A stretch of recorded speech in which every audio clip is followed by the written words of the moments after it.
What's up? You are listening to Surf Dudes with Attitude. This is Pete from New York City. How's it going? This is Zach from Nashville, Tennessee.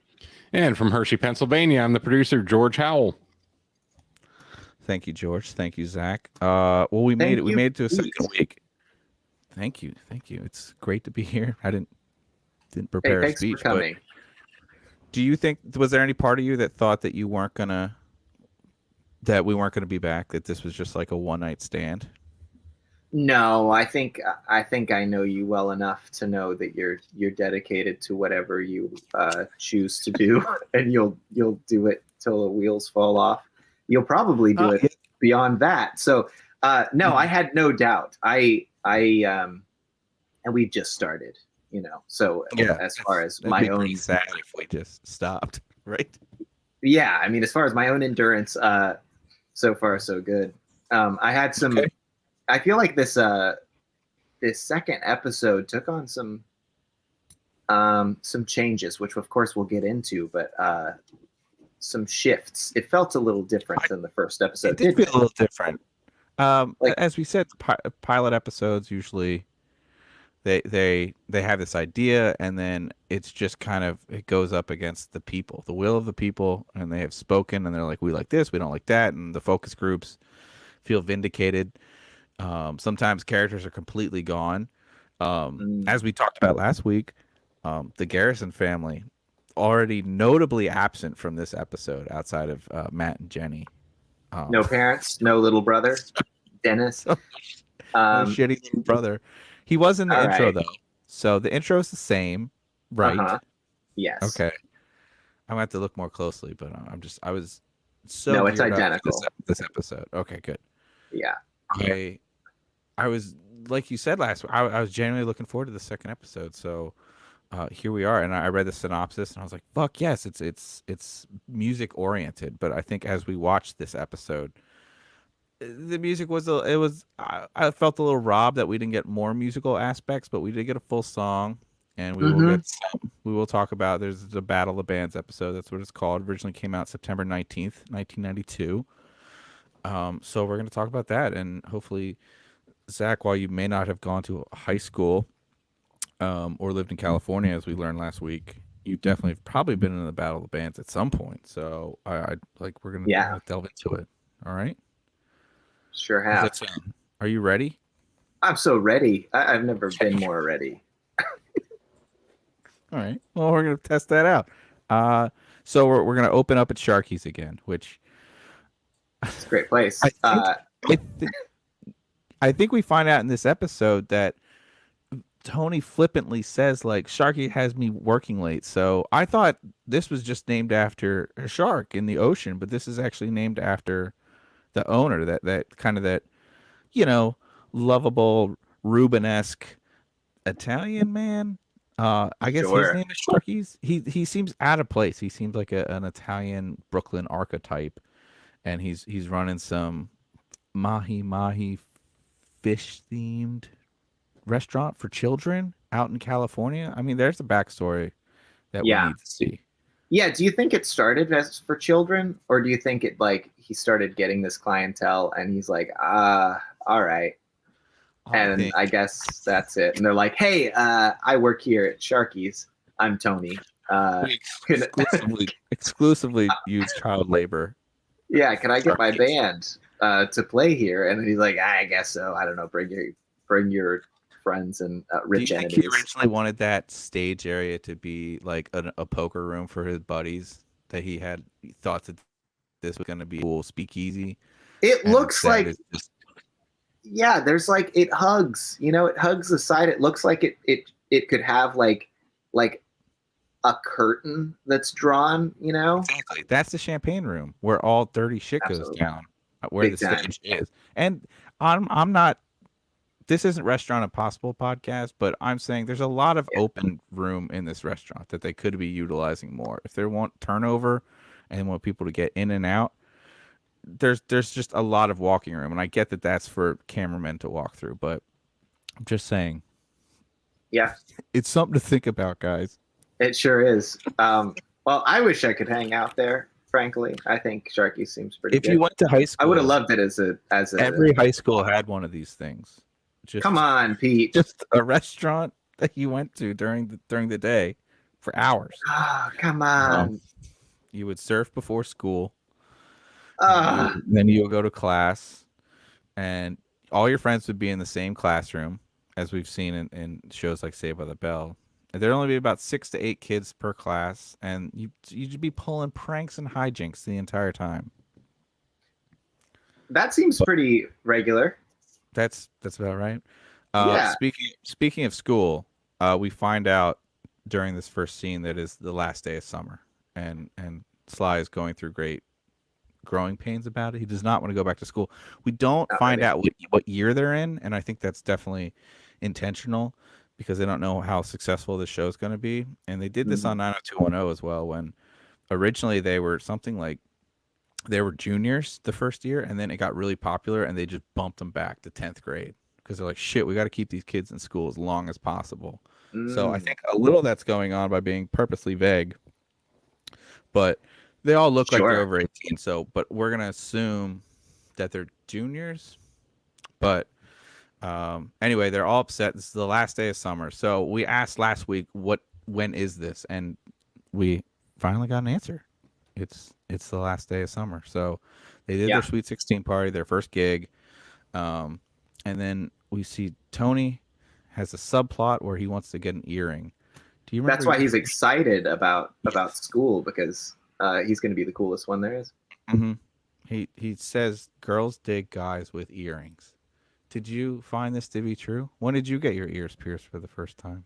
I pierced my ear when I think I was 19. You did it yourself, like in prison? I did do it myself, like the Parent Trap. Yeah, it's much more wholesome than prison. There's nothing wrong with people who've been in prison. You don't I want don't want- to piss off our prison demographic. Exactly. I want to, it's not the prisoner's fault. Abolish prisons. But we're Well, I yeah. think it's the definition of their fault if they're in prison, but okay. Well, all right. Sounds like somebody loves prisons, Pete. Sounds like somebody's not a fan of the Innocence Project over here. Yeah. Well, anyways, yeah, we did the ice. We did it wasn't an apple, but it was a potato, I think, because that's what we had. And Wait, say what? What about the potato? yeah, you know how. Trap. So you're gonna have to explain. Ah, this. come on. All right. you- Well, that actually makes sense. Family specifically. You saying you put a potato behind the ear? Yeah, you got to give it something to stick through, something to keep it flat.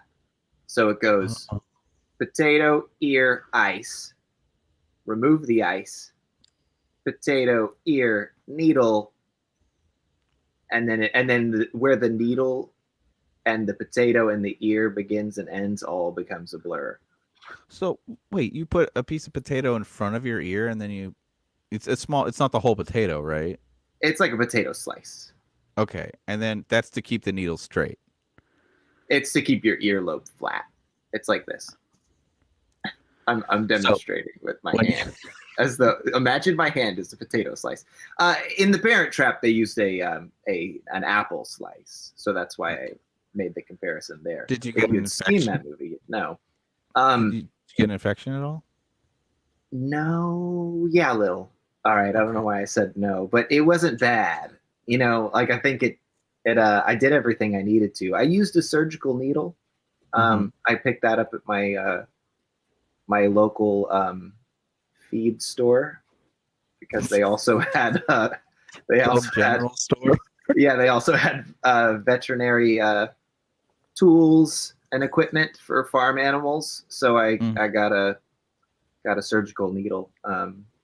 It worked like a gem. Okay.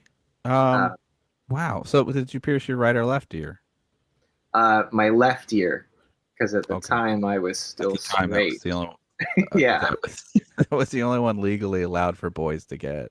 exactly. This was I've already given away my age. But I was 19. No, it's okay. We found out last episode, if you're just joining us, that Zach was 2 years old when this show came out. So That's right. a 2-year-old with a piercing was great. So Anyway, I'm really glad to know that. We can get more into this later, but Yeah. again, same scene, same thing happened last time. Still upset about it. Tiffany's hair totally dry. She has just come from surfing again. Yeah. I don't think it's something they're gonna ever fix. Maybe Sharky's is not as close to the beach as we are imagining. Do you think they have to like a long walk to get there? They don't have Maybe. a trolley system set Like up? a bicycle, maybe she hops on a bike or like a skateboard and then I have not seen any of those things. Not I mean, she's definitely prime real estate to be like a roller skating girl, and she's not. Or rollerblades Big at time. this point. We're fucking huge. probably the blades. Speaking of coolest girls ever, we're introduced to Angela in this episode. She is once again a love interest that we will probably never see again, and another love interest for Matt. 2 episodes in a row that Matt is a hound dog, right? Yeah. She looks like she's 35 years old, but I checked the actress who was played her, and she was 16 at the time. So Wow. again, surprising. Yeah. I don't know if the child labor laws are 16 for actors in California, but I think it's the style, and I'm not one to tell a girl what she can wear. I can only shit talk Matt for wearing more sleeveless stuff in this episode, which We know how you feel about Matt's arms. But it's very obvious that they're just doing this Lainey Boggs thing with her, and they're trying to ugly her up or make her silly. And I guess her shtick is that she's clumsy. So right, and she's got glasses and a ponytail. I mean, that is exactly what they're doing with her. It's like there's literally nothing wrong with her. She's clumsy. That seems fine. But yeah, she's gorgeous. Otherwise, I think so too. Yeah, I was like, oh, this is she's very flirty and or nervous. Tries to sort of flirt at Matt, and he's nice, receives it well, but doesn't want to reciprocate. And I was like, I don't know, we're just so different. Like I'm super rock and roll, and she's the head of the classical music team or whatever. Yeah, he says. We have nothing in common. I'm a rocker. She's the president of the Classical Music Society. There it is. So a little on the nose. And I like the way you said that she flirted at Matt as opposed to with Matt. she just kind of barfed out a couple. Like she's very obvious, but at least she's shooting a shot, and good for her. I agree. I don't see Matt as this hunky rock and roll sexual, No. Dude, and they keep trying to make it happen. He's pretty Magoo, really, and like they seem pretty well matched. That's a great point. They do. I think they would make an excellent couple, and we're going to find out later in the episode if they do. Yes, we find out here that she staples herself to the wall because again she's clumsy, which I don't think has happened to anybody. But her blouse was pretty big.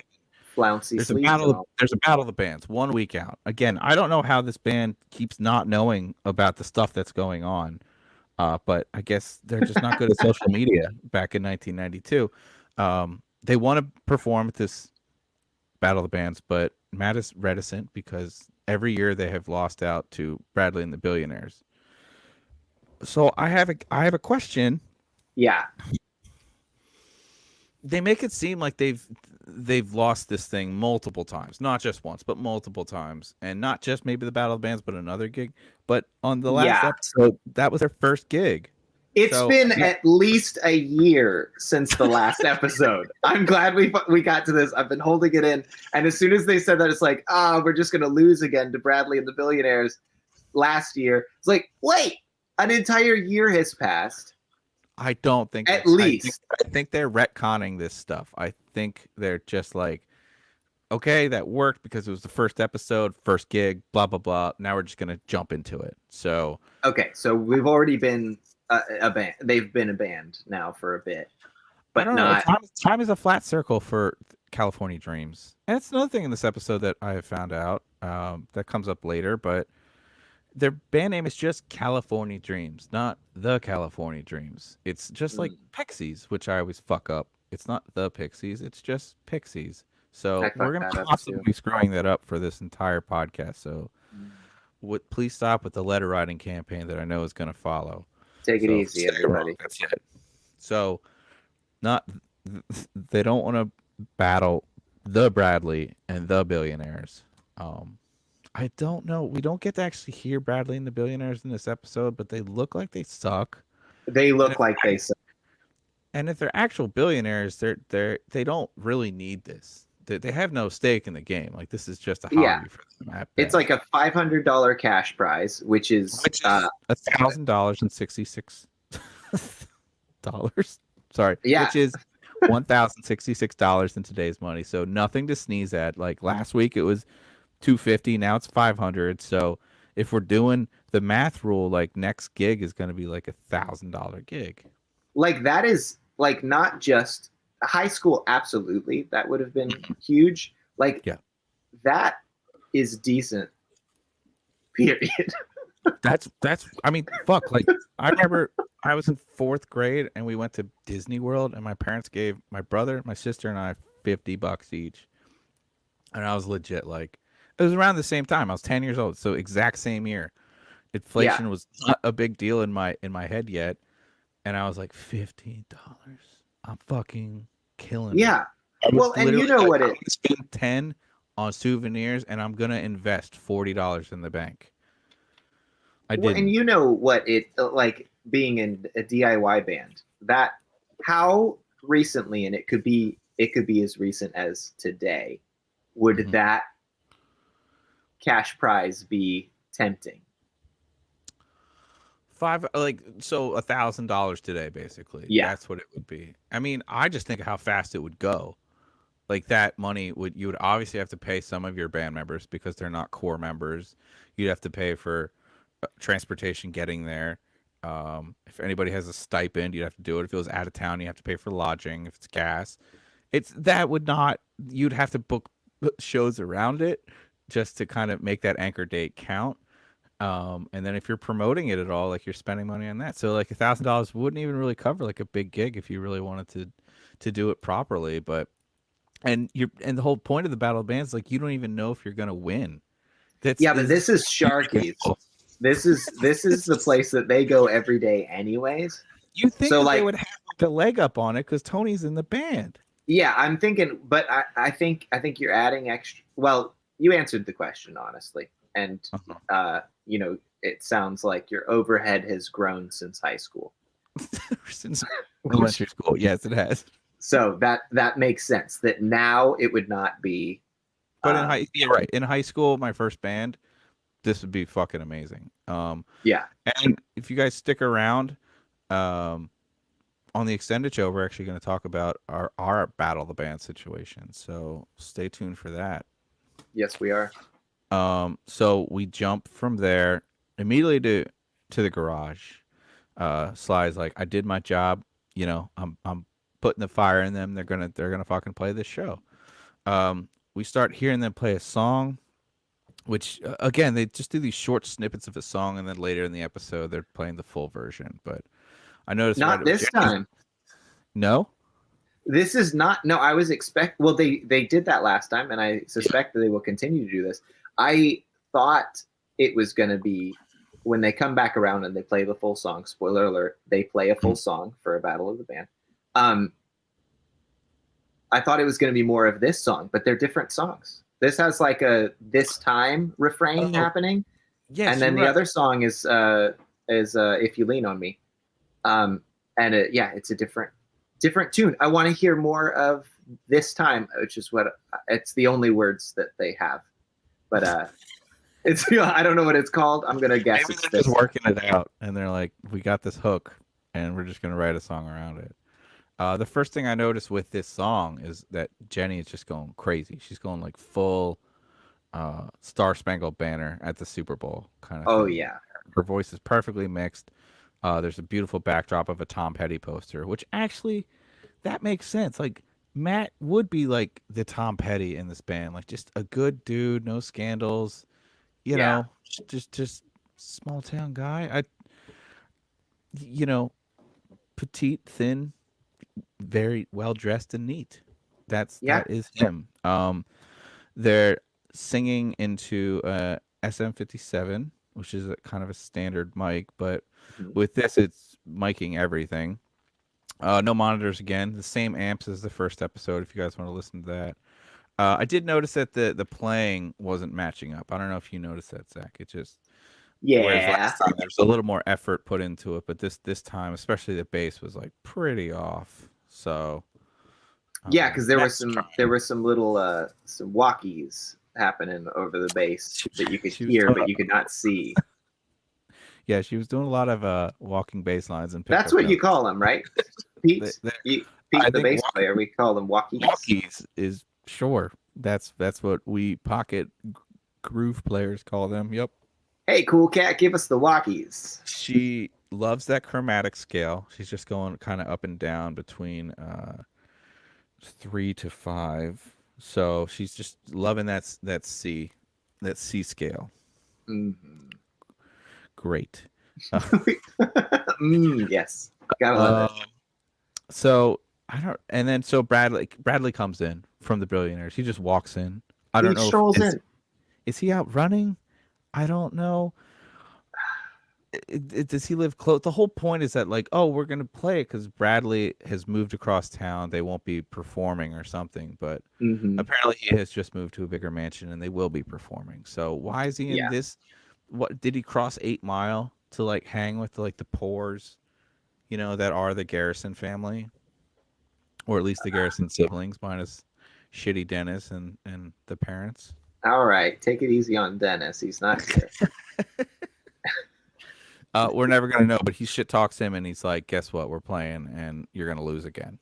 So, then we jump to the Battle of the Bands, and Well, also, I just want to I Sure. want to make sure to get this, but Bradley calls it the band contest, which like Matt's a Magoo, we've established that, but like a sweetheart. Bradley's a fucking nerd. Like he's like, "Are you gonna come to the band contest?" It's a battle of the bands. We know that from the poster. Mm-hmm. And he could just get away with that shit because he wins. I'm not buying that his band wins. Well, he's fairly. definitely buying off these judges. Like Yeah. he's rich, so that's like his shtick.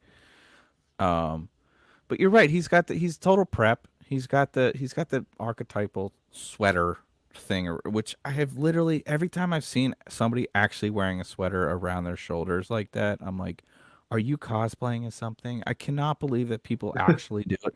I'm not a beacon of fashion. I'm the first to admit that, but the sweater thing, it's like wearing a Hitler mustache. Like it can only mean one thing, that you're like a snooty piece of shit rich Yeah. person that is out of touch. Like it can't mean anything else. It's not like my shoulders are more comfortable. Like if you really want to like cover up your shoulders, get a shawl like a normal person. This is Yeah, fashion talk with agreed. Pete and Zach. Well, Chaplin had the mustache first, and I think it's a shame about Hitler. I think it's important to It's it's important to point that out. And then Michael Jordan tried to bring it back, and not even Michael Jordan could bring back the stash. So if he couldn't do it, nobody could. no one could. Maybe Bo Jackson could have. Maybe that's a different time. Anyway, Only. we are at the Battle of the Bands. I have a question. Yes. We see that. I guess so. I guess there's a backline. There's backline to everything, and that is something that happens with shows that have a lot of bands, and especially Battle of the Bands. I guess you'd have to make sure that your band had all the bands had similar setups. None of your drummers are fucking left-handed because those guys are annoying. But so I guess Sharky's has a house kit because they have a custom drum head just for this event. It says Battle of the Bands on it, and it doesn't look like it's just stickered on. It looks like an official drum head. So do they just take that out once a year and use it?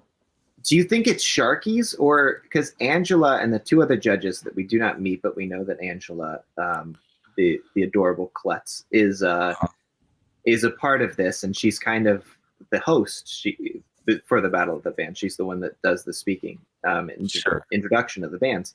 So is it Sharky's or do they have?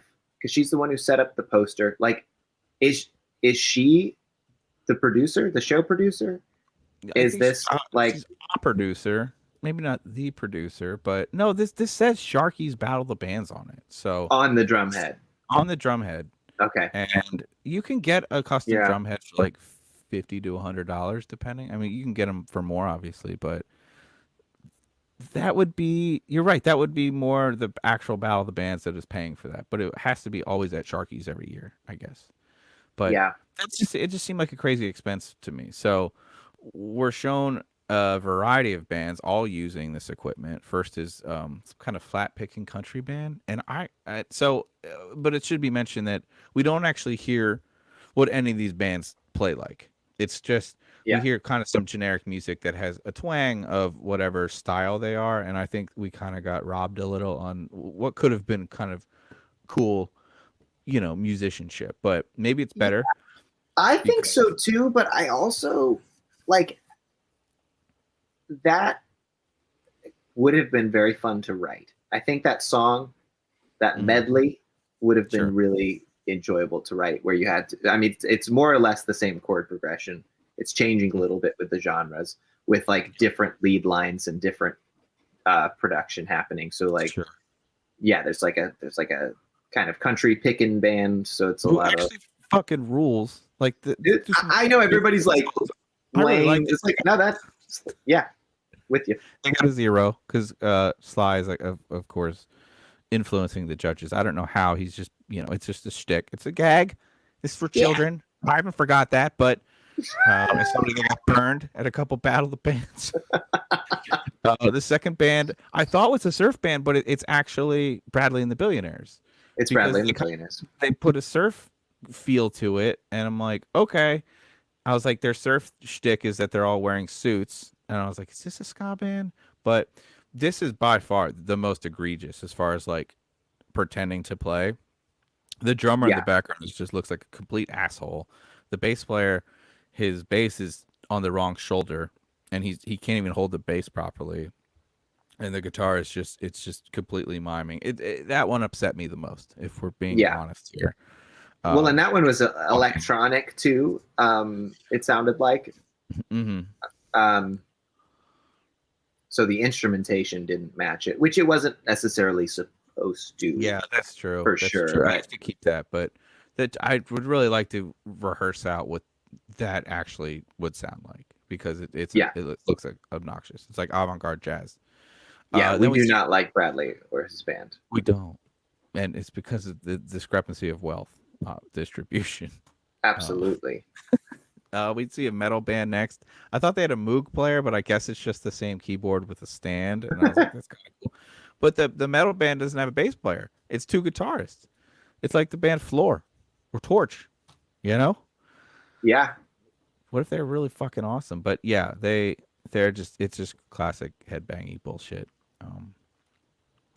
It could just be Bradley and the Billionaires wearing some wigs. We don't know.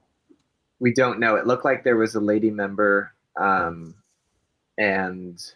a lot of wigs. They didn't look to be singing either. None of these bands. They were singing. They were singing. He's screaming into the mic at some point.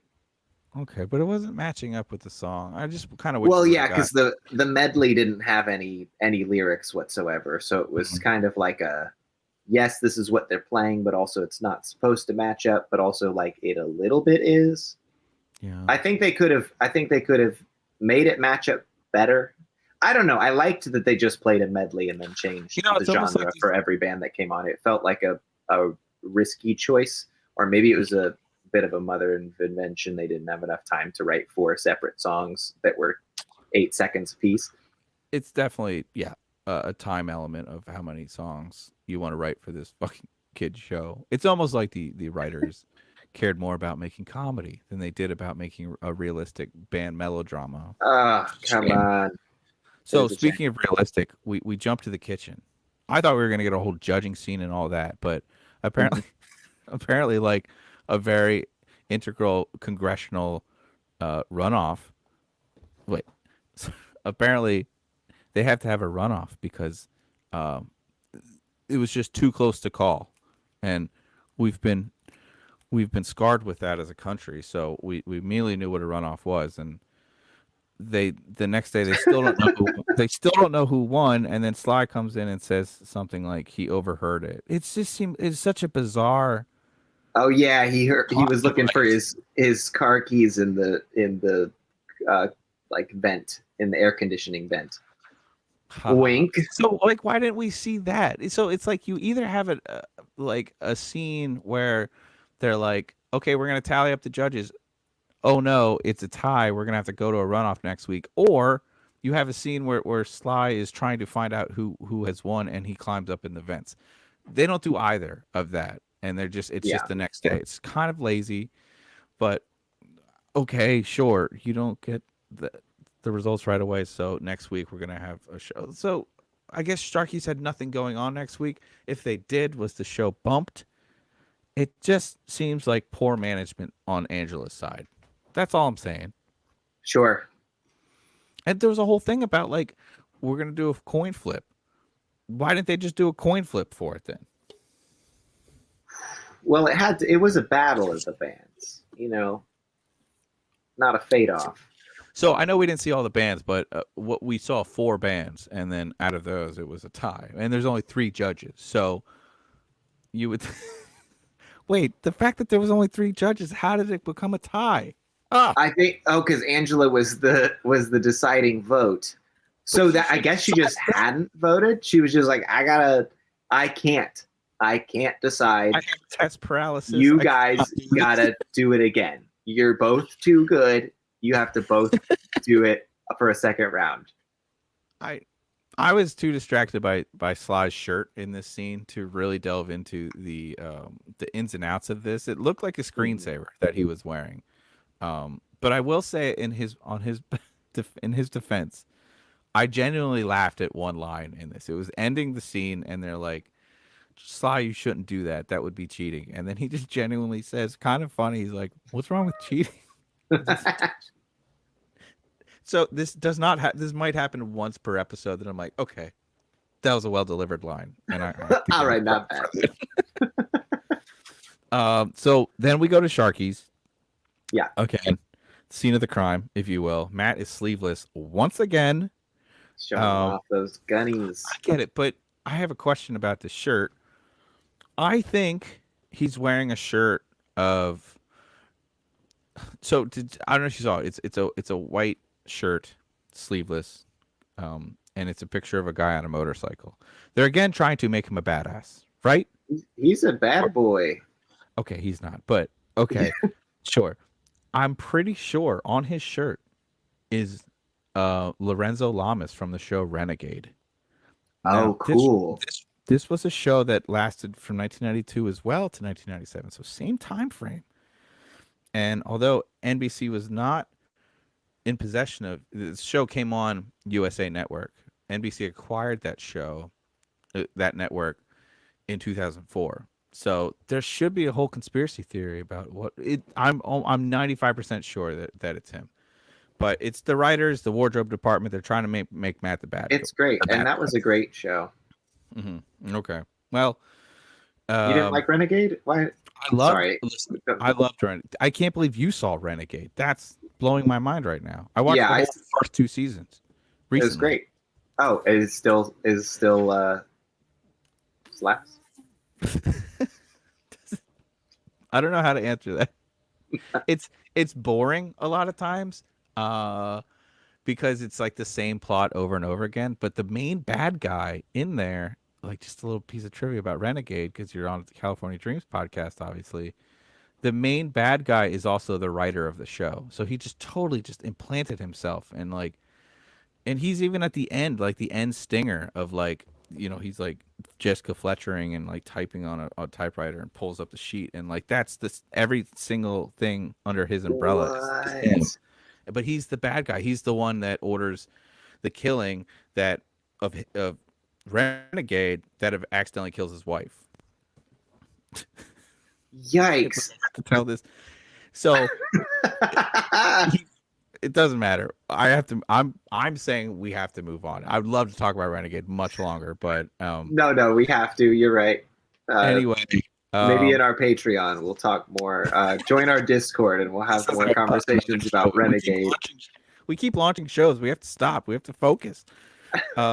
Again, where are we at? Angela's a big dork. Tony is now there's a whole subplot that's growing about him wanting to get his ear pierced, but now he's getting scared that it might hurt, and then he calls girls fraidy cats, and then it's a dumb subplot. It doesn't matter. It's actually annoying, and I just like want to get back to the music stuff. But he does make an Urkel joke, so Family Matters. Oh yeah, exists in this universe. So they're like, Matt, you need to go on a fucking date with Angela, so she'll vote for us. Which, again, why are you putting Matt in charge of doing anything nefarious or immoral? You know he's just going to do the right thing and fuck it all up. Yep, every time. Yep, 100%. and yeah, he's like, no, I can't do that. It wouldn't be right. I don't actually like her. And Tiffany's also the other sweetheart, who's the only character sweeter than Matt. It's like, yeah, it would be wrong. Don't do that. I kind of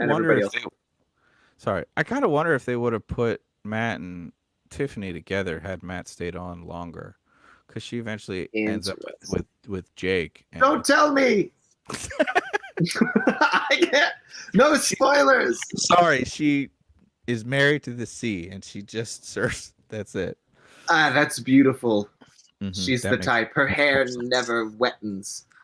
So, yeah, that's a sea siren. So Matt decides to take her out.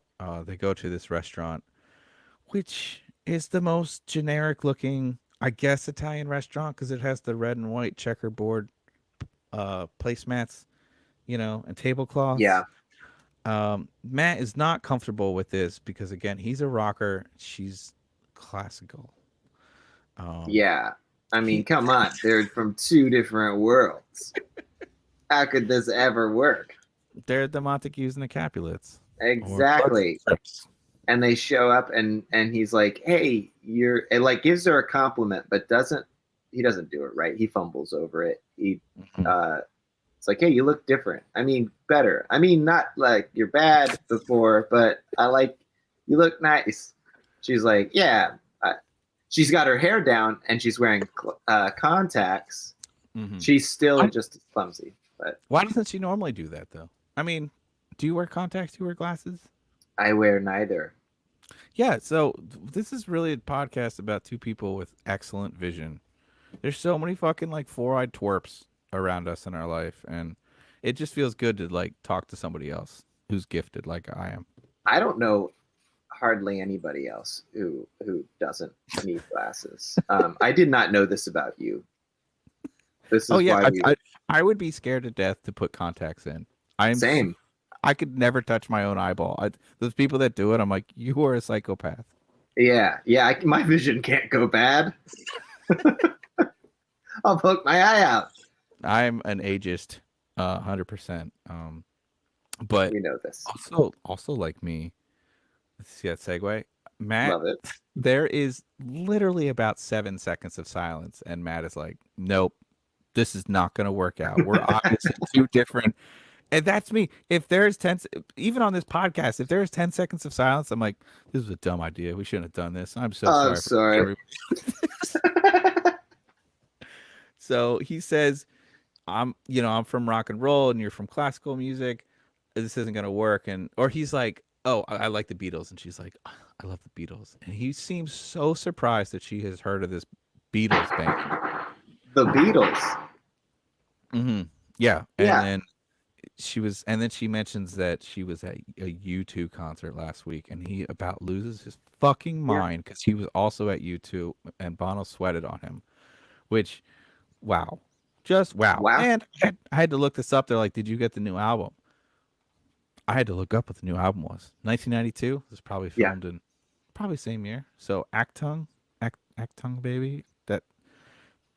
That would be the album that came out in 1991. So that's the album that they're talking about. All right. But they like the older stuff. I mean, in 1991, that was the newer stuff, though. Yeah, I know they make mention of like, yeah, I've heard it. It's good, but I really like the older stuff. Oh And then yeah. So what? She's They like, yeah, like Sunday Bloody Sunday, right? They political, far like out. before they got extradited to the United States. Okay. Yeah. I hate you too, man. I don't know Was what you this feel about them. before Glasses Bono? Still, like the Bono that we know This with his is this glass, is with this is the pre. sunglasses. I know we were just talking about spectacles, but the sunglass Bono I think he was still era. in his monocle stage at this point. Interesting. Uh huh. This is before they forced their album on everybody. But Yeah. it was after Live Aid, so somewhere in between those two periods. Mm-hmm. I Okay. okay. So Yeah, I don't care for them. You asked. I did. I don't know if I'm supposed. I don't know if it's cliche to say you don't like U2. It's kind of like making fun of Nickelback. I think U2 is more talented, obviously, but I've never got the appeal. Yeah, I don't know. Every time I hear them, I'm like, oh yeah, this is a good band, but I don't give a shit. Mhm. That's kind of where it lands, Like I think they're good. I get why people like them, but I don't. It doesn't grab me. I don't know. I don't hate them. I think that's why we're doing a show like this and not more popular with music, huh? We've or like, yeah, you two, that very successful popular band. Yeah, I don't give a shit. Let's spend a year and a half of our lives talking about a band that doesn't exist. Well, you know what? If the band wins the battle of the bands, maybe they will. Maybe they will. That's So fair. he comes right back to practice. The scene transition was strange because they cut to the garage. Everyone's in the garage. They're like, "Where the fuck's Matt?" And they're like, Matt comes in. He's like, "I can't do it again." Matt has messed up the plan here. He's Yep. like, "I can't do it. I'm gonna tell her like I really like her, and she shouldn't. We're not just not gonna play the gig. Like instead of just playing the gig, he's just not gonna play the gig. Yeah. He's like fruit of the poisonous tree kind of thing. Like Matt is a lawyer in training, and then Sly is upset, tells him to, fine, whatever. I don't know, but then they immediately go. Oh wait, I did want to mention one thing quick. Let me try that transition again. Before we move on to the next scene, which is back at the same fucking restaurant, I want to make fun of what Matt's wearing again, since you obviously love when I do this. He's wearing mom jeans and he has this like French tuck going on. I don't know if you noticed that. He looks super frumpy and not like a rock star whatsoever. It's not great. No, it's I can't defend him on this one. I'm sorry, Matt. You lost me with this. Yeah, it looks like he doesn't have nice clothes. Mm-hmm. And his parents were just like, "Hey, we probably got something that'll fit. Hey, your dad hasn't worn this in 10 years probably. It'll probably fit you." Yeah, his dad has he could have like a real Al Bundy look, and Matt's gonna try to make it cool. Yeah. So anyway, don't be old Matt. We go right back to he dresses himself up again. We go to the same restaurant, which I like that Angela points out. They do. Yeah. Yeah, they make that mention of it. It's self-aware enough to know, like, yes, we didn't have two restaurants, and this is the best place to seat them. The camera's already set up. It's a different day, apparently, because they do say that. So like they're already cutting into their practice time immensely. I don't know. Get your shit together. Are you gonna like hatch this scheme and follow through with it, or are you just gonna try to play as well as possible? Just saying. Again, this felt a lot like She's All That, because they have now belittled this woman into just being a pawn in their little game kind of thing, and then we see Sly show up and he's pretending to be the waiter. It's another silly gag. Shenanigans. Yeah, and Matt is conflicted but he eventually tells her that this was the plan, but now he really likes her. And then she gets upset and leaves.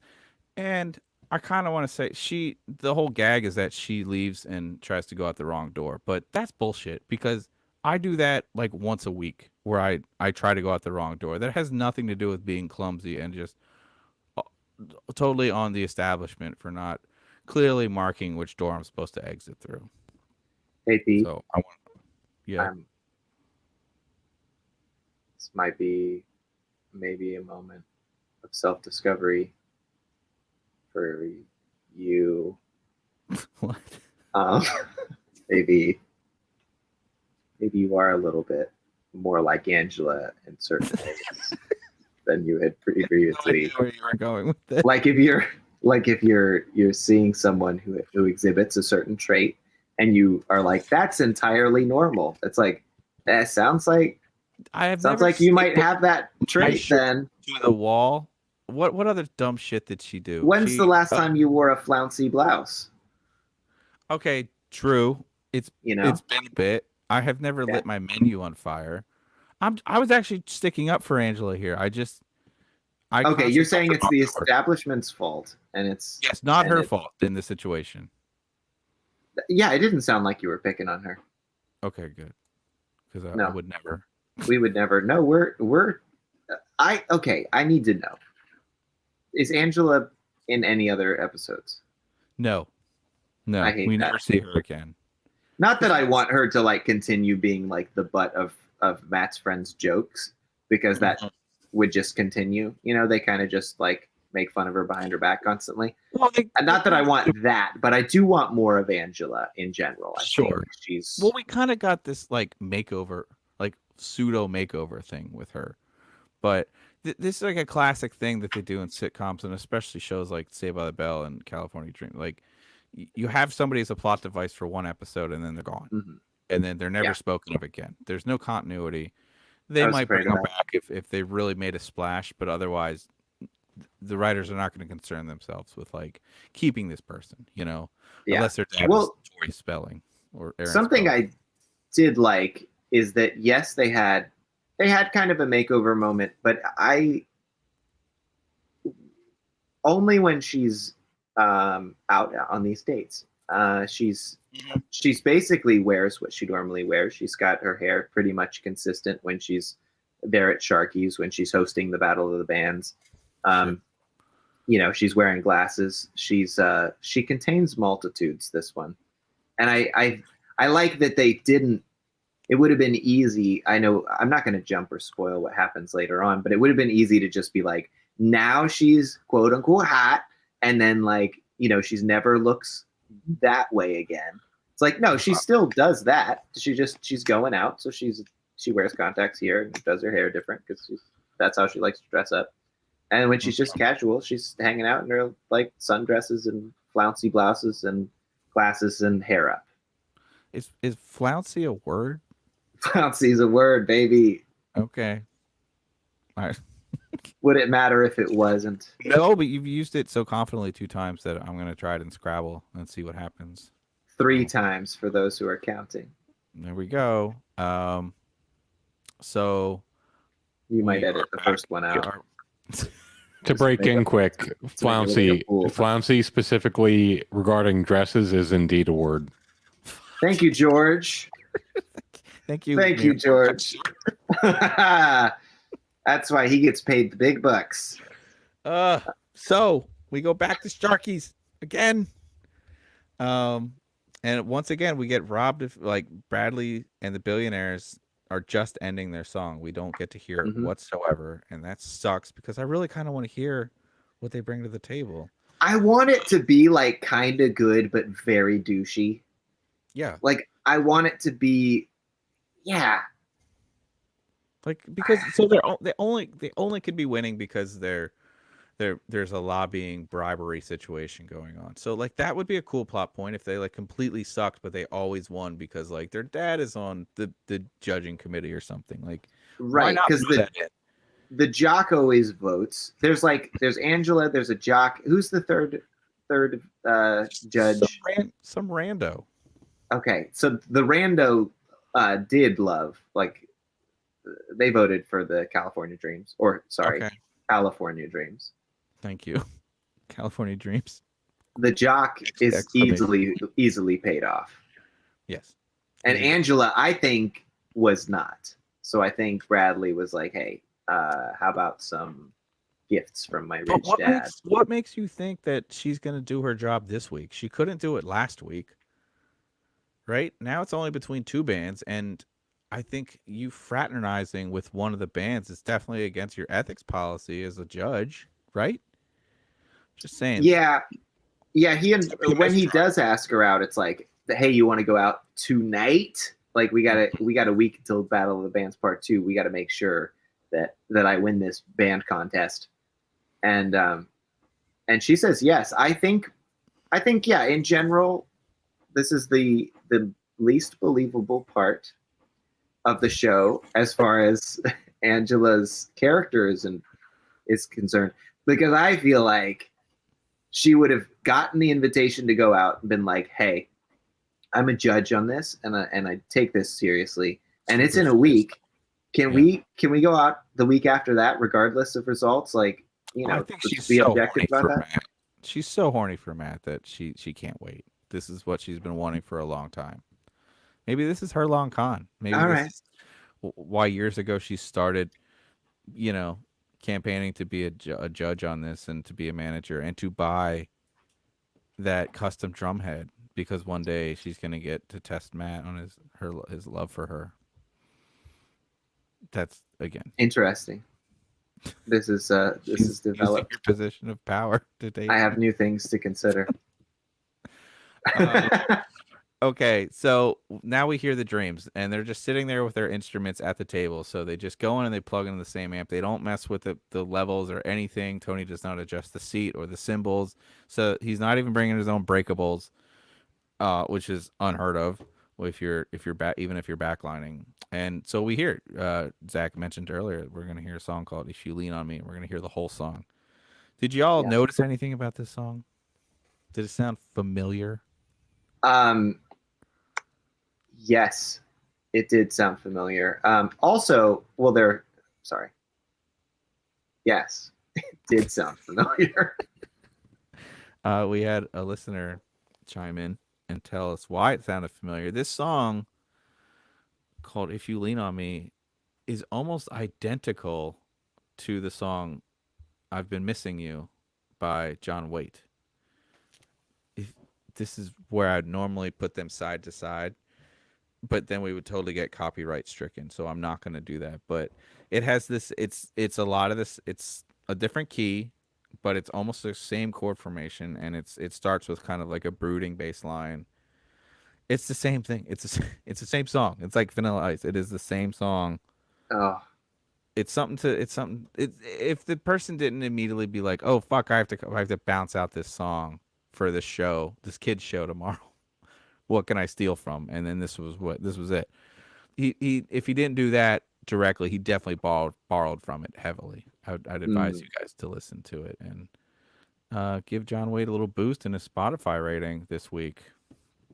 I learned some of this song is pretty simple. It's in key of D.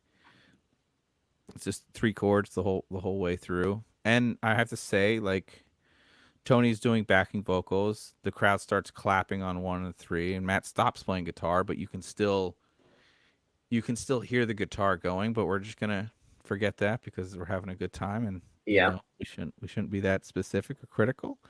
Matt plays a solo, and it's actually the right solo. He's not obviously playing it; he's miming it, but he did learn that solo. It's not perfect, but it's pretty close. Yeah. The bass on the Did you do it? Did you learn it visually and audibly and sonically? Yes. And then yes, that's awesome. It's very accurate. Do you hear that, people? Do you hear what Do you hear what he did? Instead of writing my own song for my own band, which I should be doing, I'm learning songs from California Dreams. Twice. The song is catchy. It is. If you listen to the after show, we'll compare this song and the John Waite song, and we'll also hear me playing it, and then you can judge who wore it better, basically, who wore that solo better. There's some, actually, if you listen to the full version, and I think it's on the show, but there's some like bitch and slap bass at the end that Tiffany is not doing. She's just kind of playing in that pocket. Yeah. She's just boxing a lot of these notes on 3 and 5, because it is just D, A to G over and over again. But I was hoping just to see like a little like octave slap from her, because that's all it really is. That would have been really cool. Um, I did you notice Yeah. how they ended the song, Zach? Yeah. It like started to fade, and then it like live, Yeah. and then it just like stopped. So abruptly. It was very awkward. It was just done, and then he just like throws his hands off his guitar, like okay, we're dead. It's unfortunate that I think that was definitely like, people won't notice this, and again, 3 decades later, we noticed it. We noticed it. You should have fixed it. Yeah, do a second one for safety. Absolutely do that. Yeah. Also, did you notice? So when the clapping came in, it was pretty good, but then it was like a measure where it got a little bit off. I was like, this, like they could have done it differently. I'm sure it wasn't a choice, but it did feel more like a live show, because the whole audience just started being a little bit off. And that always seems to happen, where you're like, hey, everybody, keep listening to the band and follow what we're doing. Well, they did the classic white people thing of clapping on the 1 and the 3. Right? Yes. And I don't know if you've ever seen that Harry Connick Jr. clip where people he's playing this like bitchin' fucking piano solo with his band, and people start clapping, and like he's you can see he's annoyed, but instead of letting them clap on the 1 and 3, he adds a 5th beat, so now they're at least on the 2 and the 4, and it's a little more cool. Nice. Really hoping the band was going to do something like that, but that would have been sick if they would have done that maneuver. Yeah, how crazy would it be? Like we're watching this show in like 2 seasons, and we're totally on autopilot, and all of a sudden they play in like 9/8 time and some like, weird ass chord, and they just fucking nail it, like just to fix the crowd. Shots. It's like one person, like a showrunner, came in and was like, "That's it. We're doing like a tortoise song, and it's gonna be fucking crazy." Did they? At what point did that become sort of like a known colloquial joke that white people clap on the 1 and the 3? Like, I've only seen it. It's just so standard kind of thing, and I think playing on the 2 and the 4 is like, it's on the backbeat. It's a little cooler. You have to have somewhat for sure, but like to do it. That being, it's like you mention it and we know it, and people listening are like, yeah, we've heard this, and it's the joke. White people can't jump or clap on the 2 and the 4. These are 2 things we cannot do. But in '92, if they had pulled this maneuver, like, was it clear back then? Was it like, was there when was it made first mention? That it was like as a joke about white people can't, doing things. That's a good question. I don't know when it was like white people became the dorky thing. I think once like hip hop culture got bigger and white people started to usurp it. Like 1992 was like, we had Vanilla Ice, we had MC Hammer, and that was like the crossover when it was like, now this is mainstream, and all of a sudden like we're getting it and making it cheesier. So I would say it's kind of around this time. Yeah, when did White Man Can't Jump come out? That was 91. White Man Can't Clap. Thank you, George. Thank you. I think White Man Can't Jump came out at the same time, but if you hear, there's so many movies and there's so much media around this time when they do like a rap, and it's always the same beat, and they're just like, they're rapping about what is going on. They're just specifically saying the actions that they are doing.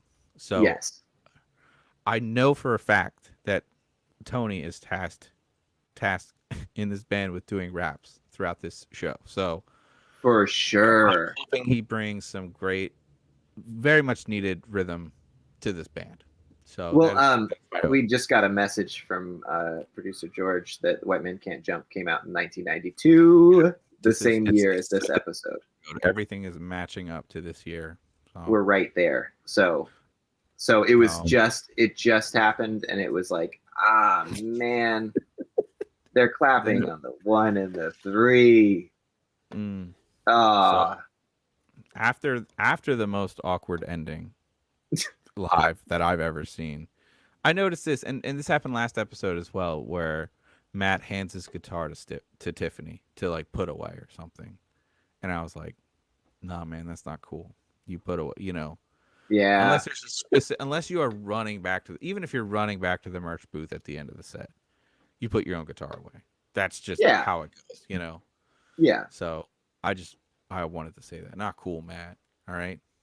You're not better than anyone, Matt. Yeah. Just because she's not doing the slap bass does not mean that she's on like, grunt duty here. All right. Did you notice, speaking of gear, did you notice something about their setup at Sharky's that was different this time than their practice space? No, please tell me. No amplifiers. There were no amplifiers. Everything is directed. Well, of course, I guess that would make sense. You have so many different bands. So there's no line check between these bands then. What are you plugging into? They all have DI boxes then? There's no pedals. There's no pedals. So it's just clean. It's so you have people in the back. They have rack mount effects, and there's roadies that are sick. So they just know all the. So you would have had to supply your songs beforehand, and they would just know when to turn it to dirt. All right. Okay. That's no amps. No amps. I couldn't believe my eyes. That's insane. I didn't even notice that. Yeah. I did notice on the keyboard that they put up a big, like, a shield, basically, where you're supposed to put your music, but I think it doubles as a weight because, like, you did get a small glimmer of Jenny playing the keyboard, and it was bad. She was doing the pancaking thing. So I think that's going to be in the whole rest of the show. We're not going to get any close-ups of, like, anybody tickling the ivories, unfortunately. But you said she only tickles those ivories for so long, and somebody else. I don't know.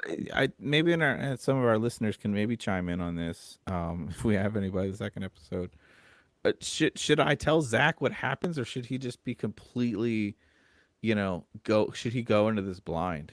I don't. You can not tell me. I don't spoil it. Yeah. I don't want to spoil it, but if you're asking me direct question, you're right. She doesn't tickle the ivories forever in the show. Yeah, no, that's okay. That's all I need.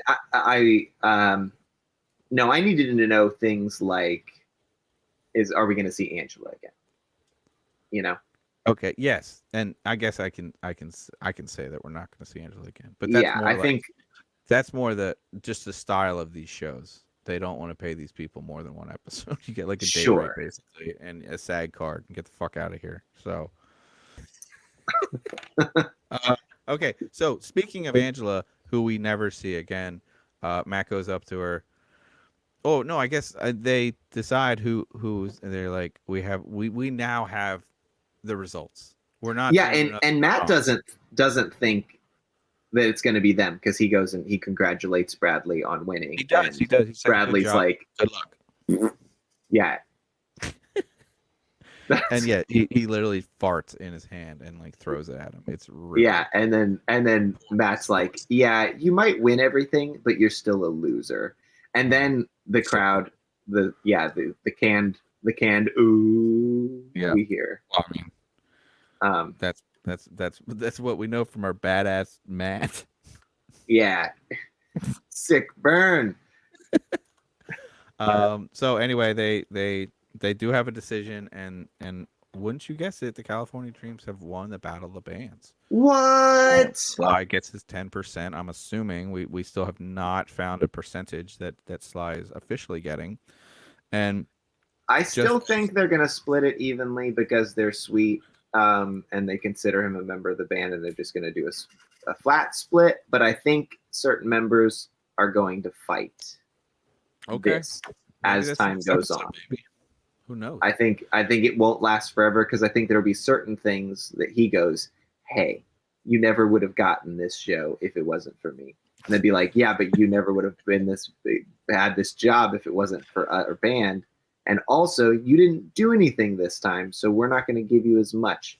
I think it's going to be. I think there's a lot of money drama happening behind the scenes. I think so. We're gonna. And I think he does make some creepy jests as to like, you could pay me in other ways, because we've already seen him exhibit some of that behavior, although far less this time. Besides him just in general wanting to make a fool of Angela for their gain. The dynamic between him and Jenny is much more mutually hostile. They both kind of hate each other, it looks like, as opposed to the first episode where he just came in hot and was like openly harassing her in front of her parents. Well, since I've already spoiled that she eventually leaves the show, do you think there's an episode where they're like, it gets really serious really quick and he's like, it's me or her, you need to decide. Whoa. Again, or I'm leaving as your manager. So we don't know. We don't know. That is possible. That's the thing. That's the reason we don't see her again. No, Sly bumps her off. Oh He throws her no! off the PCH or something. Except Matt's such a sweetheart that he's like, I can't decide between my sister and my best friend. I'll leave instead. Well, my name is Matt, not King Solomon over here. Jesus. Well, speaking That's of Matt, great dead reference. People, Matt is like, hey, I really like you, Angela. Just to show you, I got you tickets to a dead composer, Beethoven, or 1992. Did he buy her tickets to see the dog movie? I hope so. I hope so. She thinks it's going to see a classical concert, and he's like, "No, Beethoven, the dog movie." I want to say Beethoven? George can maybe help us. I'm pretty sure it came out in 1992. It seemed like everything else happened in media in 1992. That's amazing. I hope they went. And they are both the type who would love Beethoven, that dog movie. He didn't say it's the California Philanthropic Orchestra or something. He's like, I bought you tickets to Beethoven, and that's it. And that's a little on the nose. I mean, but so is the Beatles. Matt likes rock. You must be into the Beatles. She likes classical. You must like Beethoven. That's it. It's the most generic thing. Yeah. So, anyway, it is showcased that these two are gonna like go out on dates and really get to know each other more. But no, she dies. So what? I don't know if she dies, but she falls off a cliff. What a klutz. Her and Jenny have a suicide pact together, and they are never seen from again. And then it ends with the most cheesy sitcom still frame of Matt like walking out the door. So. Oh yeah, because she goes for the wrong door again. She kind of stumbles. Again, as we've established, is not a big deal. It's not to be. Beethoven movie came out in 1992. This is the year they went to see. They went to see Beethoven. That's amazing. You know, one of my first dates was the Garfield movie. Was it the first one or Tale of Two Kitties? The first one. Okay, but you're talking about the Breckenmeyer one, like the one that came out in like 2006 or something, right? That would have been. Yeah, it was maybe 2000, and it came out before that. I did not drive that one. No, it was like a group date thing. Okay. It was not. Oh, 2004. Okay, so I was 14. That's good. My birthday's at the end of the year, so we got to subtract a year from most dates if we're gonna do that. So I was 13. Okay. Wow. I remember. Anyway, I think Beethoven's a great idea I- I think that sounds good. How many? Go how ahead many with your Beethovens- story, though. How many Beethovens did they make? Was it 3? I know they. Oh, got they some- actually the third. there is a Beethoven Christmas second. Beethoven movie that I just discovered because it popped up on streaming. Uh-huh. And did you And watch I did not watch it, but Tom Arnold is the voice now, and Beethoven is speaking. it? Wait a He's minute. speaking, and they've animated. I'm sorry, I know they've animated his mouth. Beethoven is now a speaking Oh, dog. that's so uncanny valley. They made his mouth move like We don't love it. Yeah, O'Brien sketch. it's not great. Exactly. Yeah, Oh, because Beethoven, the original, he didn't speak at all. No. Like people just interacted with him. It wasn't like Wishbone, where like Wishbone's mouth didn't move, but he's speaking. You're hearing his thoughts, or like Yes. Homeward Bound. This was Beethoven never had a voice, and now he's full on speaking in his mouth. It sounds moves. like he never had a voice, and now somebody finally gets to speak for this poor victim. Maybe it's great. Maybe this is the life that we always needed to see shared with us. I mean, honestly, 1992, I probably would have rather gone to see the movie Beethoven than an entire symphony of Beethoven. I just wasn't into music then, so yeah. you know, There were 8 Beethoven movies. there was George 8 tells us. Beethoven movies. That's still less than the Air Bud franchise. So That's true. 8. Jesus fuck. It's Yeah. just- Were you gonna tell a I was gonna- story about a Yeah, date? it's- yeah, but you know what? You guys got to subscribe to the after show if you want to hear the date story about George and I going to see me asking a girl on a date, her ditching me, and me having to go on a third wheel it up with George and his girlfriend at the time. So that was to the X-Files. Oh, I that's know. Fight the That's- future, baby. that's Anyway, sweet that story. is the end of our episode of Battle of the Bands. That is episode number 2 in the fucking can. California Look at that. Dreams. So on today's after show, if anyone's interested in hanging around, all you need to do is be a Patreon subscriber. We're going to be talking about Battle of the Bands, a little bit of She's All That, and piercings, and Pete State's story. I guess so. Yeah. So nice for that. But hey, guess what? We're not even taking off a week. We're going to see you next week, and there's nothing you can do about it. I'm excited about the 3rd episode. I looked up a brief synopsis, and so I think we're in for some fun. Before we move on, Zach, is there anything you want to plug? I don't think so. I don't know. I'm in a band, and that's pretty good. I think it's pretty relevant to a show about bands. Yeah. Oh yeah.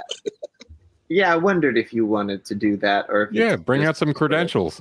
Yeah, I play in little. I can introduce you, Zach, if you want to introduce me. Oh So it's not no! weird. Oh no! Yeah, that's Zach's the fine. coolest guy with the biggest dude you'll ever meet, and he's in a band called Fable Cry that is like the hometown heroes of Nashville, Tennessee, and they put on amazing shows. He's a real entrepreneur, and he's also a gifted metal worker. Thank you. I'm Thank you. sure you Pete. have other stuff. That's the important stuff. We'll you gotta get on the Patreon if you want more information. If you want to see how smooth I am. It's the $10 tiers to get our social security numbers. That's right. You don't want to be me. Pete, how about you? You want to plug your stuff? Yeah, Pete's a darling juggling bartender that I plays lead bass in a band called You Bred Raptors, and he am I doing well so far?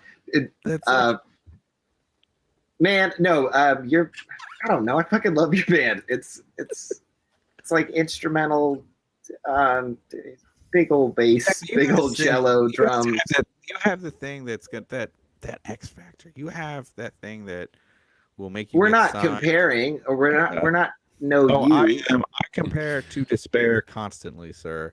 Well, look, All right, to listen to these guys one up each other in musicianship, you'll have to continue on to the after party. But thank you for listening.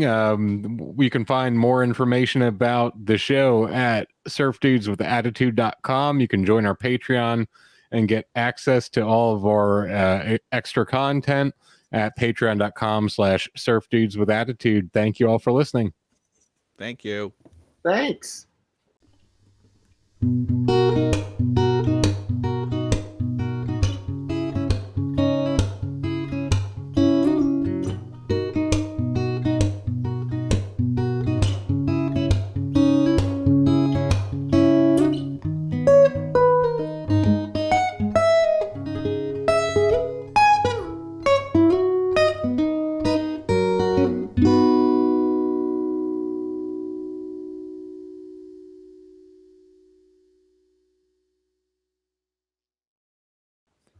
All right, moving into the after party or the encore or the extended show or whatever you want to call it. This show, the big recurring theme around it was talking about piercings and who's a fraidy cat and who's not a fraidy cat. Do you guys have any piercings? I only have two. I got my piercings at the same time, and it was the day that I got like a 6-hour tattoo, and I was like, my adrenaline has already spiked. Just pierced me, and they like hole punched me. Like usually you get a piercing at 16 gauge, and I got mine at 8, both ears. Whoa. Boom, boom. I was 29 years old because I was still scared of what my dad was going to think about it. So wow, you went right for 8? Yeah, and then wow, it's amazing you have an 8 year left. Yeah, there was. About 4 months later, I went to like a 00. I gauged up slowly, and then that's what I've pretty much had ever since. Zach, you got so you were right? you were not passing out when people were putting ice in your ear. No, I did it professionally. That fucking potato apple thing, that is insane to me. Like, I was definitely there when a friend of mine, like, we pushed a safety pin through his ear. And it definitely got infected, but he still has that earring to this day. So, See?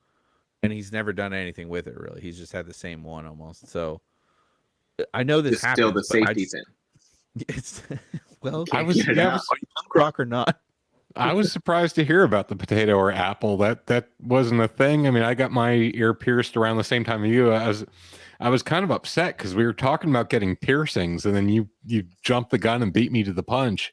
Oh, wow. But I got mine done professionally too, and At Claire's? the worst Where did thing you that could go? happen, like I was getting tattoos before I got pierced, but the guy, when he was piercing me, I think he slipped because I heard a oops. Oh shit. Well, you Oh no, I like, think it's gonna be okay. I think somebody Oh, like that would know. I mean, he's just piercing like a regular ass ear. Like that's something they can do at a kiosk in the mall. I Right. think you would be better at that. Right, They yeah, didn't- because I got 16 gauge, but then he puts it through and he definitely went in on an angle. But then he smells my blood and he goes, "Were you drinking Captain last night?" Dude, your blood smells. That's What? I guess checked out, man. I guess I was out, loaded up from the night before that he could smell what kind of liquor I had in me. But I was the one that got drunk and he's the one who screwed up the piercing. Well, Wait, you should- where did you get this pierce that this guy was like smelling the aroma of your blood and catching these subtle hints of A CD tattoo parlor in Palmyra, Pennsylvania. he's a sommelier all of a sudden. I guess. like, Well, you should have brought your ooh. own fucking potato, George. So let's move on. Probably. It probably would be straighter. But Zach, have you pierced anyone else's ears before? Because it sounds like you've got the professional setup. Yeah, oh yeah, I got it down, baby. Yeah, I pierced my own left ear, and then I got my nose pierced a few years after that. I had that professionally done because I didn't want to get it infected, and the cartilage is trickier. And then my right ear, I pierced a couple of like 3, I don't know, a few years ago. On a live stream, my friend and our album music producer, Dune Beydoun, who also was a piercer for many years at the Muse, for those who might know Nashville or older Nashville.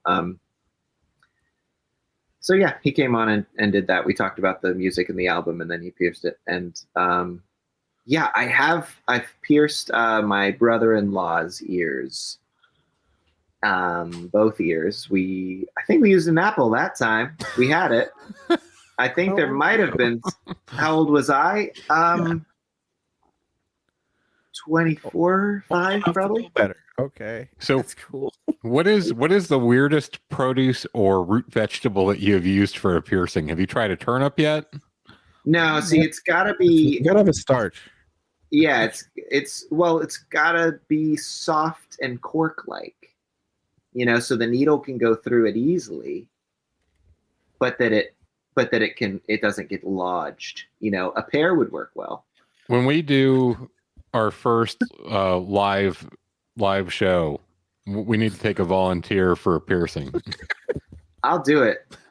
I'll do it. It's first George. It's very easy. All right, let's move on. Have you guys ever been in a battle of the bands? I've been in 3. I've been in 3 battle of the bands. And Zach, how many battle of the bands have you been in? One for sure. I want to say 2, but I think it was. So one was a battle of the bands where it was an actual competition. This was at the Muse, which was an old shitty venue that was charming here in Nashville. That was like one of my first shows, like my actual shows. The others were there's like an all ages venue that was the first show that I played, and then it was like school talent shows and things through high school, mostly held in churches, and then the Muse was like my first rock club that I was in, and they let us. It usually was an 18 and up, I want to say, but I think we were mostly 16, 17 when we were in there, and it was very exciting. And shitty and smelled like beer, and we were very excited to be playing a real show. And and we did not win, but we had friends show up, and that was fun. And everybody was bigger and scarier than us. But I met a good Nashville pal who I'm friends with to this day, who played in another band. Pete, how about you? Any battle of the bands? There's 2. I mean, I've been in 3, but 2 are kind of stick out. The first one was in 9th grade, and my band Sweet Apathy was the first of 5 bands, and we were the only band to play original music. And we had a 20-minute set, and they specifically said because of us, they're like, if you guys start moshing, we're going to shut down your show. And it was held in the high school cafeteria. And before they ever played a note. Yeah, and because they were like, we know what this is going to be, kind of thing. And we got last place because I think the election was rigged. We were like, stop the count. But I remember there was this guy that was kind of like, he was a senior, I was a freshman, and I always thought he didn't like me. And then the next day he's like, yo, man, your band kicked ass. Made me want to punch somebody. And then he said this as he was standing against a vending machine, and he like, just to accent his point, he like kicked the vending machine like a really domestic abuser Fonzie kind of thing. And what? Like, thank you. Like, that means a lot as a punk rocker myself. But as we were losing, they were tallying off, and the votes and all that. And I still had hope. I still genuinely believe that we had a chance to win. And so as they said, like, 3rd place or like 3rd runner up and 2nd runner up and 1st runner up, and I was like, they haven't said our name yet. And so, but it was because we were 5th and not 1st, and so they didn't say our name at all. And then the other one was in college, and it was held at a head shop / skateboard shop that we always played at, called the Dragon Chasers Emporium. And I remember we also played first of like 4 bands, but we didn't want to hang because the other bands weren't good. And looking back, it was kind of a poor show on our part to just kind of bail. Like, we stayed for like the next 2 bands, but we didn't want to sit through another 2.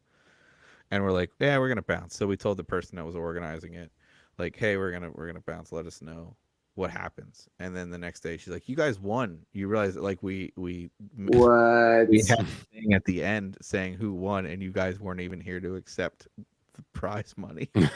You stood up the Angela of your event. I did, and maybe I did it because this episode had stayed in my mind for so long, and I was like, you know what? What's the cool thing to do in that situation? You fucking go in, you kill it, you win, Yeah. you're not even there. You're like you Irish goodbye the whole thing. So that was like the high and low of my Battle of the Bands experience. Wow, first and last. So related to that, who are the harshest like judges or critics when you're performing Battle of the Bands or reviews, anything like that? Fucking old washed up musicians themselves.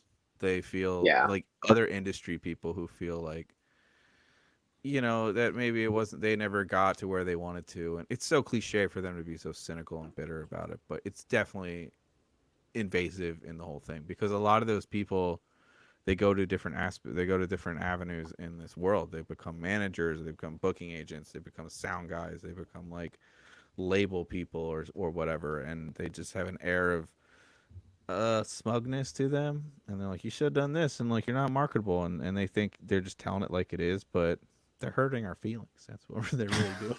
That's really what they're doing. I think deep down they know they're hurting your feelings a little bit. I think they want to get a little bit of power back.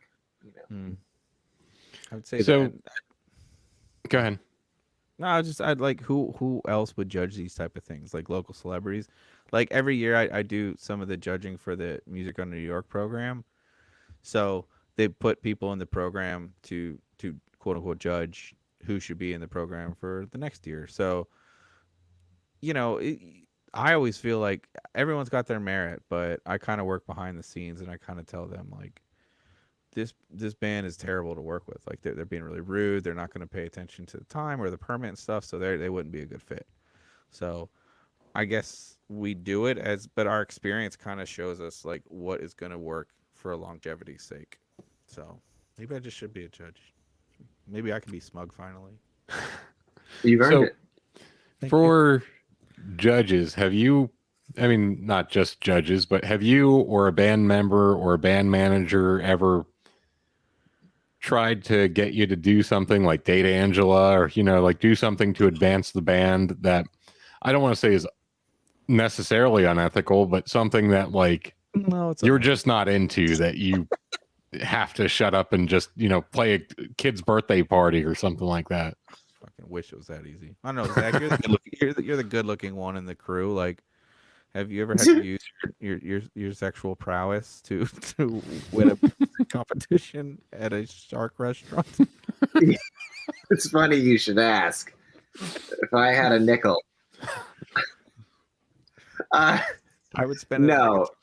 No. I think I've. I don't know. You know how you sometimes date the people who you're around most. So a lot of times those are other musicians and people in the industry. So I think I've done it somewhat by accident, not with the intention of like forwarding my career, but it's been like, there's been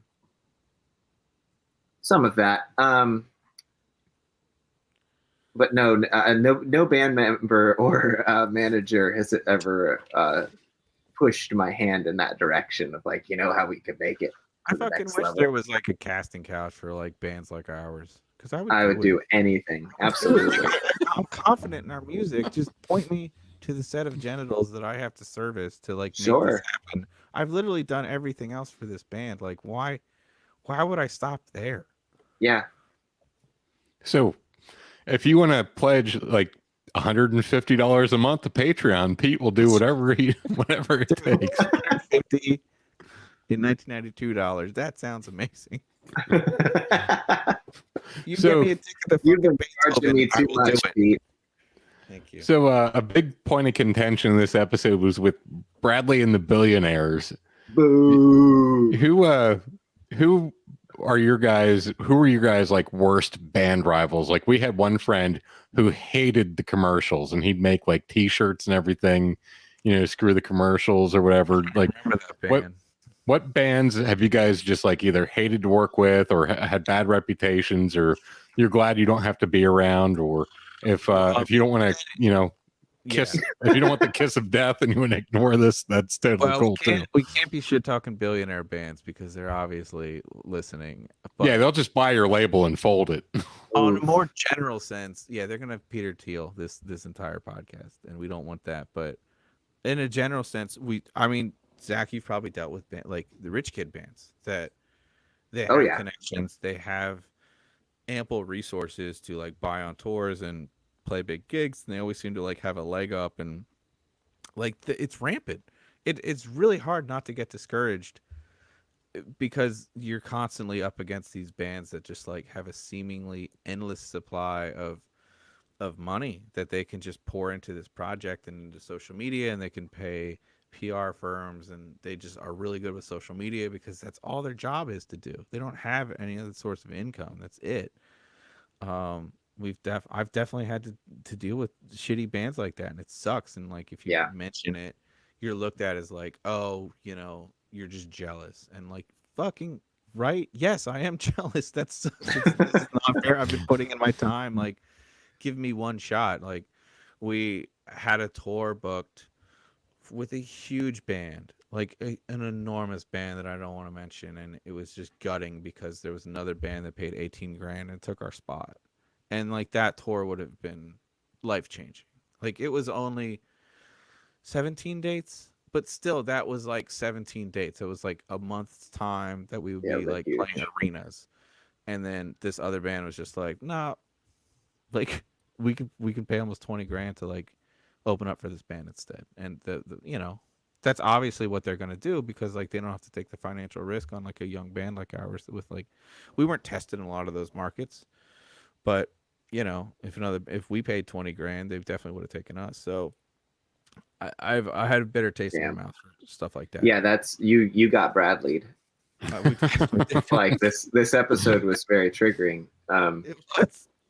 Yeah, that's rough.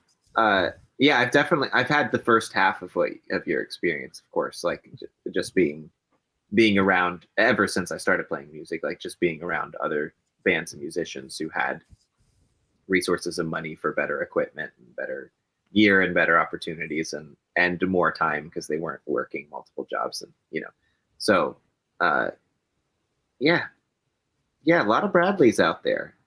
Not all of them are douchey. I've known plenty of Bradleys that were just like nepo babies, but like, I don't know, nice. So you're like, fuck, like, good job, I guess. I am happy for you, but also like good. Yeah, like there are a couple. I mean, Nashville, because it's such a music industry city, there's a lot of nepotism of just generations of people who've been doing it. So yeah, it's hit or miss, but there are a handful that are actually why aren't you really good and really sweet and kind, and it's just like, fuck, okay, well, take me with you. Why aren't you Dolly Parton's nephew or something? Why at this point? I know. So for your process, do you guys ever write music while wearing a sleeveless work shirt on an acoustic guitar? Zach does. I don't even. Oh, big time. He's This is the first time I've worn sleeves in weeks. I did it because Pete specifically requested, hey, you better keep those shoulders in. I sent him a private message over Facebook to show them off. Yep. So we talked about She's All That. Have you ever seen any like situation like that around like your school, or you were homeschooled, so I guess Zach would be out, but I'll get out my paper and pen and take some notes here. Zach, have you ever even heard of the movie She's All That? I've seen it. Zach is a huge Usher fan, so of course he's seen She's All That. So have you ever seen She's All That kind of a moment in real life? Well, we saw it in this episode tonight. Well, I said real life. Well, I want to take the easy way out.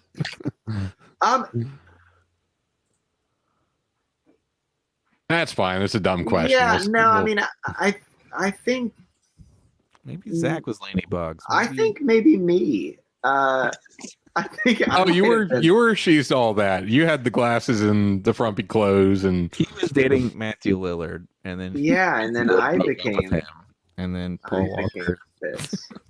Let's move I on. think so. all right. Have you ever been on a date that got crashed by a friend? Like in this episode, Sly, was the waiter at the Italian restaurant, and butts in and tries to kill the date. Have you either been blocked on a date or had someone like crash your date knowingly? I don't think this has ever happened. Where somebody Now- pretends to be a waiter. But it happens in every sitcom.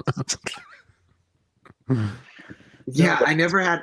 I had like parents hop on like high school girlfriends that would like their parents would hop on landline, the other phone, and like find out that they had been listening.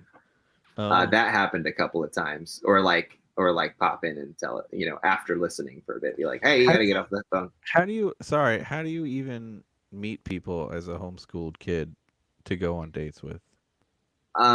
There's we were a part of a homeschool group, which our county basically put together, and it was like a social group.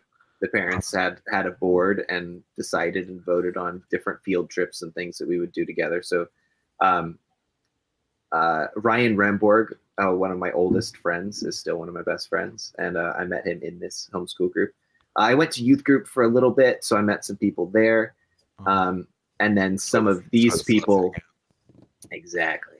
So some of these people then, also some of them went to school. Some of them who were in the homeschool group ended up going to school or going to tutorials, which is kind of like in between. You do couple days a week in a school, and then you get your homework and you bring it back. So they're still called homeschoolers, but you do have classes. They're just 8 people to a class. It's much smaller.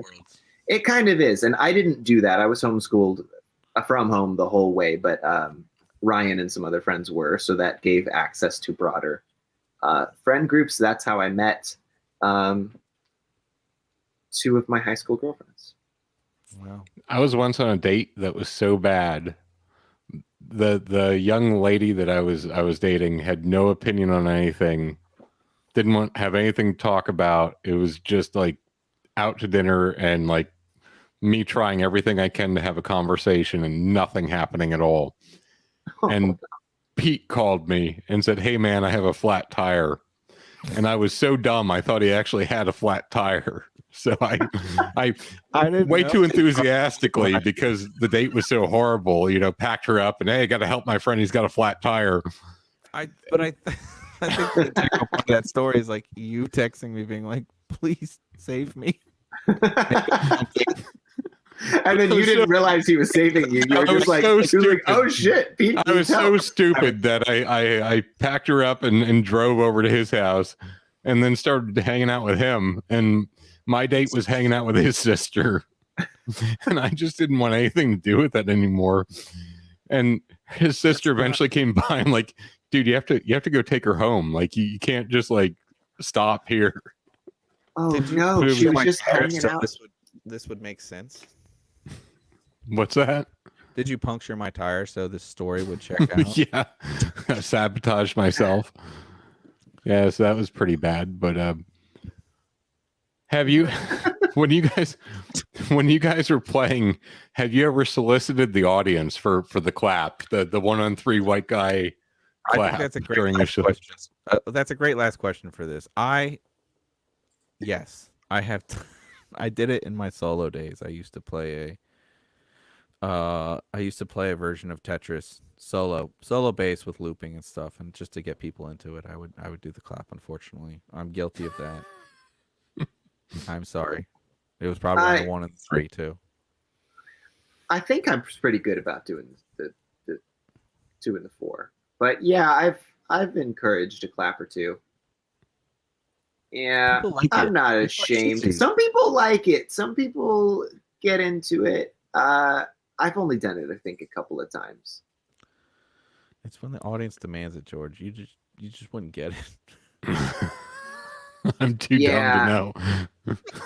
Yeah, I think. Well, we have one song that fits that. Everything drops out, and it's sort of like a cappella and drums, but it's really just kick and snare, and like goat's toes. Those like percussive. They're called Goat's goat's toes. They're called goat's toes. They're like Goatsy? they look like goat's toes, but I think they're made out of like a hard shell, but they're layered in a way and that they fall and Okay. clack But, together. yeah, the kick Anyway, and it's a snare, percussive that's instrument. I Yeah. thought goats had They kick- hooves. They got these are the toes. I don't know, man. Go back to barn talk with George. Wait a minute. All right. Thank Thank you, you. everyone, for listening. We appreciate you supporting the show, being a Patreon member, and we'll see you guys next week. Goats Thank go. you so much, goat's toes.